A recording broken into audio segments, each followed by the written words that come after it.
Hello and welcome to New Frontiers on CCTV International. I'm Ji Xiaojun in Beijing, and today we're continuing with our major series all about Chinese Kungfu. Way back in the Sui dynasty in 606 AD to be precise, Emperor Yang Di introduced something called the Keju system. Well, Keju was the imperial examination used in feudal times to select officials from among the intellectuals, even including the poorest members of society. The Keju system was eventually abolished under the Qing dynasty in 1905. For 1,300 years, it had served as the basis for selecting civil officials. But what about the military, you may ask? Was there a similar system for selecting army officers? As it happens, at the time of the Tang dynasty, which followed Sui, the Empress Wu Zetian established an imperial system for this very purpose.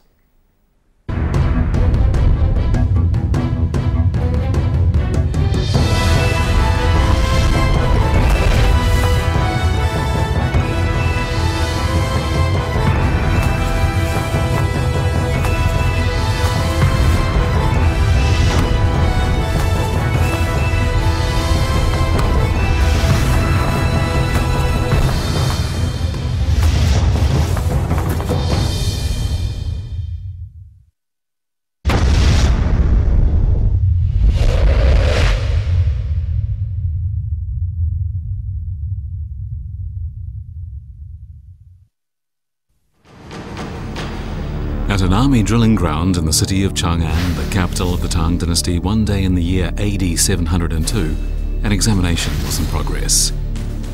A large number of Kungfu practitioners from all parts of the country had gathered to compete for the chance to become army officers in what was the first ever such event in the history of China. This top-level examination was being held by the Ministry of the Military, and the Empress Wu Zetian herself would be coming to watch the finals and present the award to the first place getter.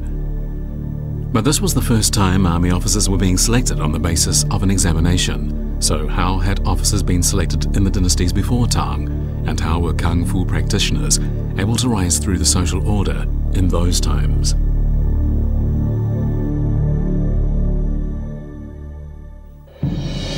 In previous dynasties, the only way a Kung Fu practitioner could climb the social ladder was by proving himself on the battlefield.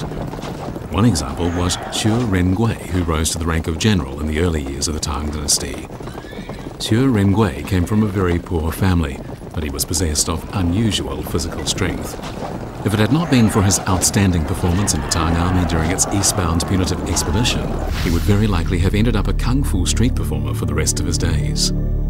唐太宗征高丽的时候，他就是应募参军，在一个叫做张世贵的将军底下，去辽东打仗。就在辽东，就是凭着自己非常勇敢，一马当先，能冲在前头。An old Chinese saying goes, great skill engenders bravery, and it seems Xue Rengui was a good example of this. Deliberately clad in white armor that made him highly conspicuous on a battlefield and drew the attention of the enemy, Xue clearly enjoyed fighting. 那唐太宗刚好登高望远，就一下子就看到这个人了。征高丽的这个战役打完了之后回来了，他就立刻得到了一个非常高的官品的这样的一个职位。 In peacetime, however, Kung Fu practitioners had little chance to prove themselves militarily, but the royal examination established by Empress Wu Zetian for the selection of army officers was to open the door to them as never before.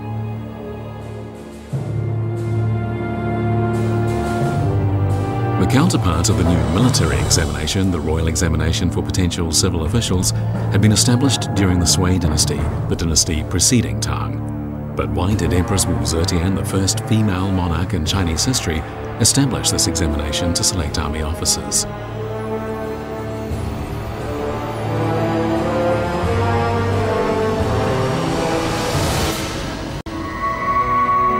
The year before the royal examination to select army officers was introduced, Wu Zetian had seized power from the Li family, in doing so becoming the ruler of Tang. But she was naturally concerned about antagonism from existing ministers and army generals. At that time, the army was still largely in the hands of supporters of the Li family she had overthrown, and some of them had begun to demonstrate their opposition through military action. To consolidate her power and to eradicate once and for all the remaining strength of the Li family, the Empress was anxious to have her own people in the army. 她需要不惜居位，以拢四方豪杰以为助，也就是说，她需要把她可以拿出的这个权力、这些官位，让那些希望得到这些官位的人，或者以让这些人成为自己大周王朝的统治集团当中的一些骨干力量。 It was this aim that resulted in the appearance of China's first royal examination to select army officers.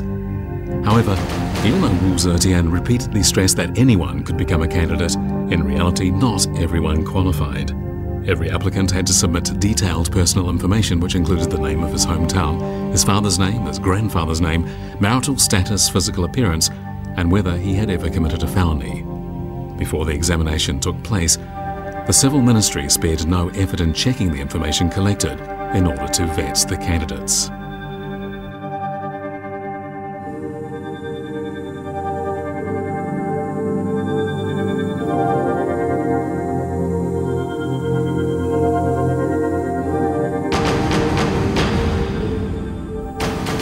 This was a military examination, but exactly what subjects were tested?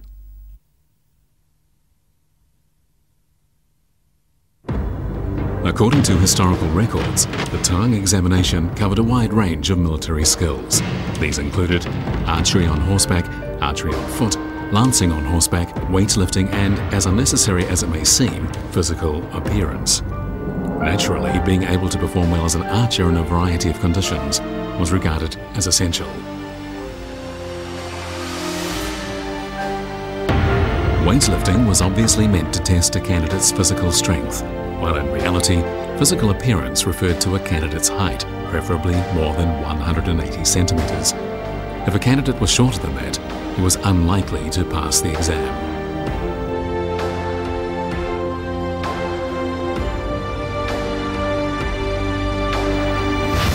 Among the subjects tested, excellence in archery and superior physical strength came at the top, and these two criteria were to exert a strong influence on writers of later generations. For instance, all the characters in stories of the Tang dynasty are described as having unusual physical strength, an essential requirement. Strong muscles became a phrase used to describe any hero, and most often he would be a practitioner of Kungfu.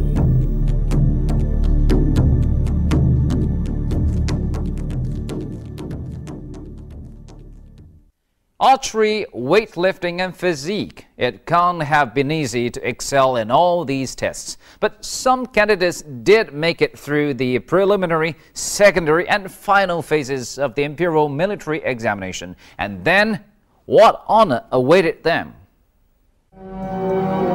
According to the rules, those coming first and second in the Kung Fu competition were to receive positions in the army up to rank 5.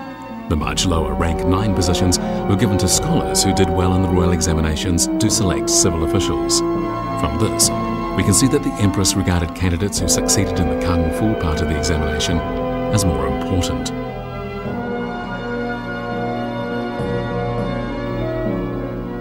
The examination initiated by Wu Zetian opened a door for Kung Fu practitioners to secure officialdom and serve their country. However, from the very beginning, it was a highly controversial practice.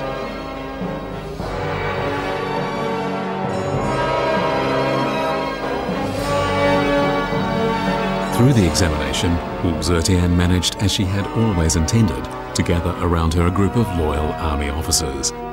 However, many questioned the way the examination was conducted.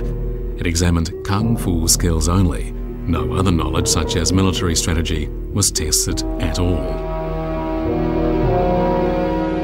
武则天的时候，有一个谏官薛千光曾经上书反对那种单纯以武艺来选拔将帅的方针。那么他提出了一个新的概念，就是谋将的概念。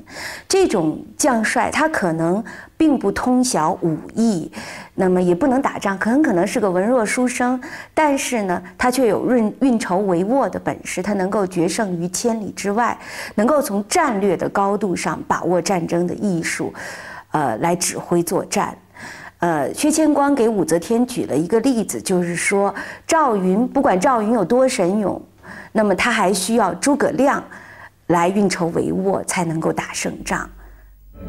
However, Xue Qianguang had failed to understand Wu Zetian's real purpose, namely, to build up her own military strength to protect her Dazhou dynasty, and so the empress ignored his advice.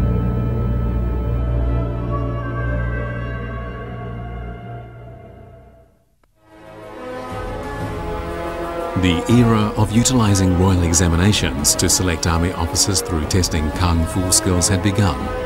But while it would continue in the dynasties to follow, it would not remain the same.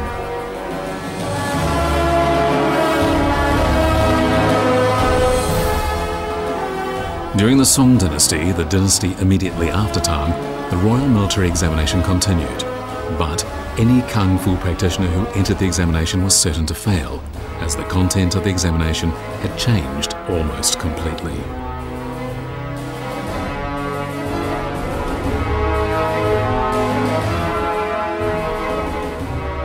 那么到了宋朝的武举当中，我们就看到军事理论修养的成分被大大的强调了。宋朝的武举不错，它也考骑马，也考射箭。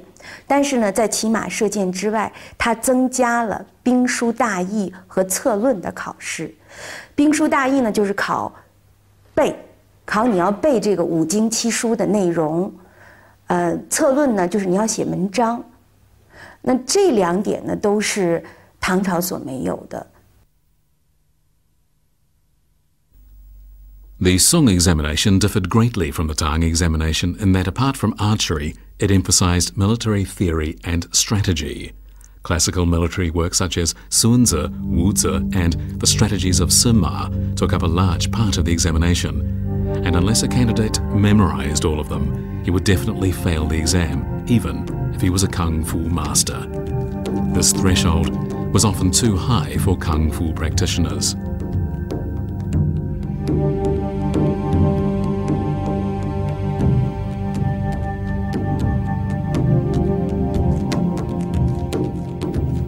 The military examination as practiced in the Song dynasty was obviously an improvement on that of the earlier dynasties in many ways, but it placed too much emphasis on theory.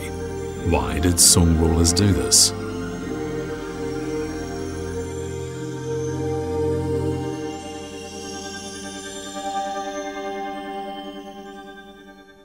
宋朝武举真正确立的时间，其实是在1063年，而不是宋朝刚刚开始的960年。这是一个什么样的时代呢？就1063年。事实上，这个时候是宋朝文人政治已经非常成熟的时候，文人科举出身的文人已经到了包打天下的这种地步，他们掌握着国家的政治、经济、文化一切，甚至军事。那么由他们来设计的这个武举，含有一个我们可以把它理解为一个什么样的意图呢？就是说，用他们的理想来改造武官，有这样的一个意图在里边。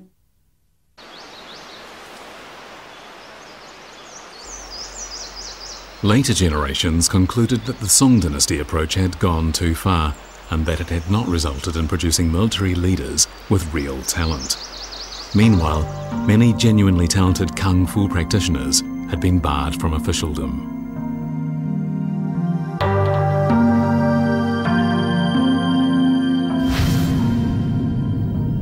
Faced with the violent nomadic tribes of China's north, this militarily weak dynasty was doomed. It was quickly replaced by the Yuan dynasty.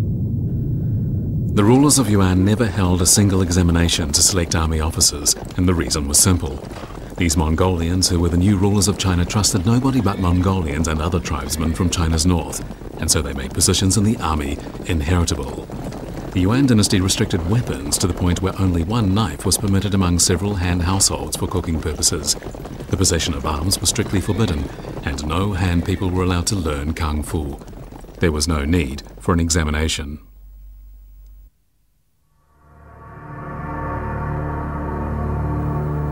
When Zhu Yuanzhang established the Ming dynasty, the dynasty that succeeded the Yuan dynasty in the year 1368, he brought back many of the practices of the earlier Song dynasty.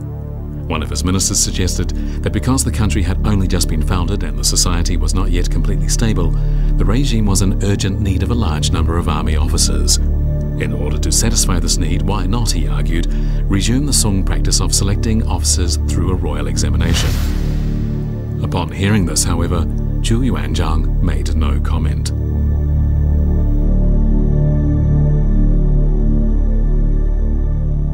朱元璋和很多皇帝一样，就是他可以跟你同患难，但不一定能和你共富贵。一旦打下天下，登上皇帝宝座之后，他就要考虑自己这个皇位能不能够长治久安。凡是能够有可能涉及到他这个统治，甚至他的儿子孙子统治的人，他都得要考虑，要采取措施。这就是我们大家都所熟知的，就是为什么朱元璋在做了皇帝之后，他会杀戮了那么多的功臣。这种惧怕五人的心理，使得朱元璋迟迟不愿意设立武举，甚至在有人提出设立的时候，还给予严厉的斥制。It was not until 80 years later, and then only after persuasion by many ministers, that an emperor finally resumed the royal examination for army officers. However, unwilling to break from the rules set by Zhu Yuanzhang, Emperor Yingzong never went so far as to hold the final competition inside the palace. That's why, during the 300 years of the Ming dynasty, no first place was ever awarded in the examination. This situation lasted until the dynasty was seriously threatened by repeated peasant uprisings during the reign of its last emperor, Chongzhen. Just 13 years before the downfall of the Ming dynasty, Emperor Chongzhen held the first final of the examination inside his palace. First place that day went to a Kung Fu master named Wang Laipin, who was immediately appointed to the position of army general. But the fate of Ming was sealed, and despite his loyalty, bravery and mastery of Kung Fu, 3 years later, in a battle to take the city of Dangzhou, which had fallen to a peasant army, Wang Laipin died.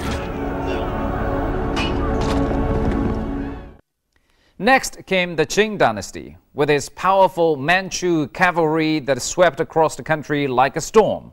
The first few Qing emperors valued fighting skills just as much as their ancestors had done. Initially, at least, the imperial examination for selecting army officers was continued in much the same way as during previous dynasties.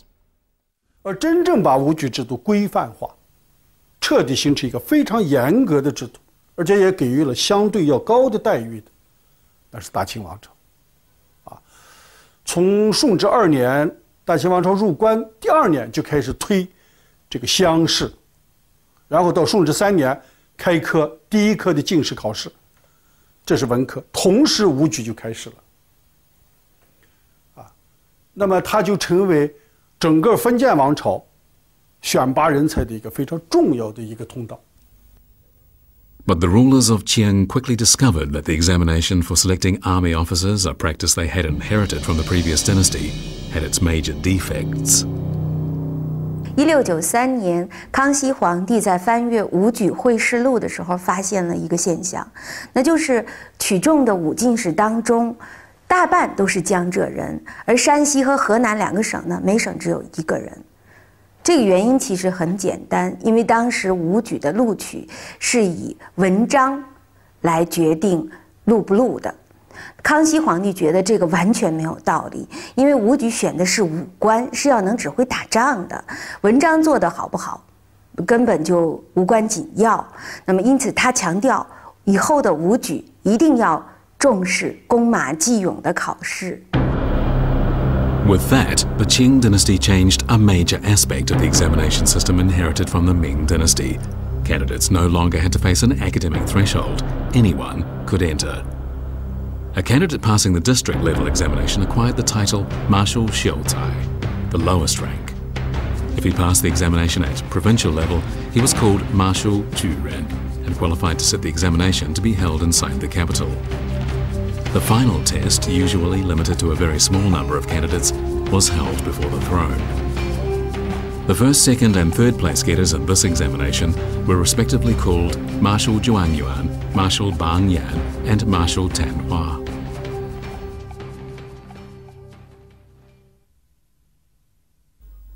Emperor Kangxi laid great store by martial arts skills and later generations followed suit. Once again, martial arts skills had become the #1 criterion and more often than not, the only criterion used to determine a winner or loser. In effect, the nature of the system had reverted to the way it had been when first introduced 1,000 years before.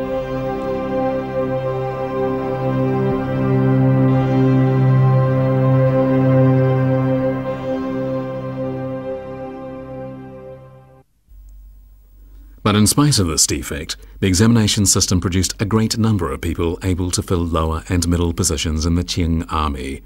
According to statistics, by the end of the 18th century, 13% of Qing army officers had been selected from among successful candidates in the military examination. This system continued throughout the entire history of the Qing dynasty. However, after the Opium War, which took place in 1840, and further wars with foreign powers armed with gunboats and firearms, the system proved to be less and less adequate. A greater disparity was seen between military qualities and thinking, as the system still looked upon horse riding and archery as the #1 criteria. This was an outlook on military affairs passed down from centuries before, but had not kept pace with the changing times.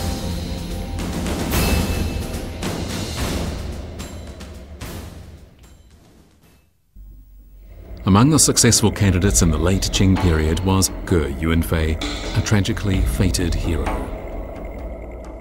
定海总兵葛云飞，那么他是1823年的武进士，考中了之后，当时授官就是总兵，这个级别已经相当的不低了。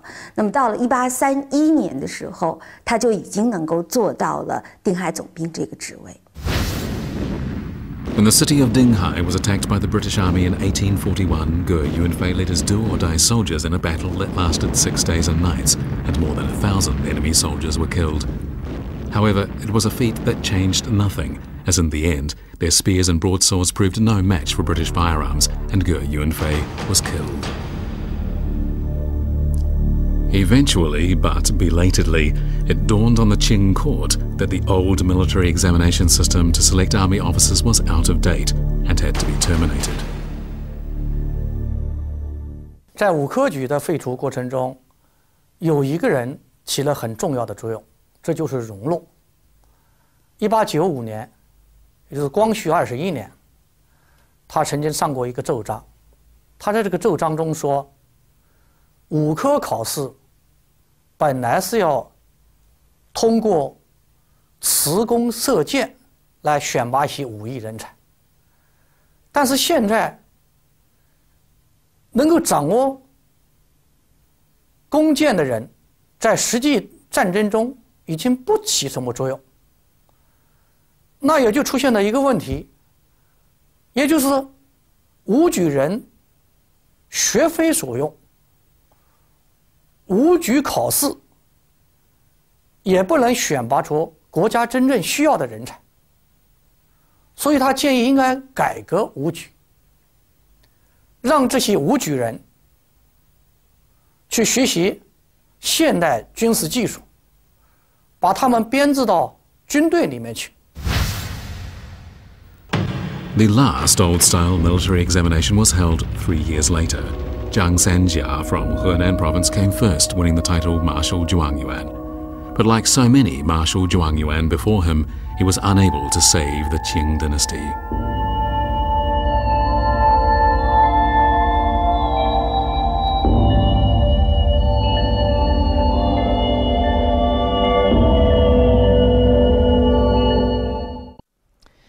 In 1901, the Qing government put an end to the system of military examinations. Thus, the army effectively closed off a route by which for 1,200 years martial arts practitioners had become military officers. In a sense, the decision was highly symbolic. Henceforth, Kung Fu would be regarded more as a sport than as an effective form of combat. It is as a sport that Kung Fu has enjoyed its greatest popularity in China and around the world. Thank you for staying with us on today's New Frontiers. I'm Ji Xiaojun from CCTV International. Bye for now.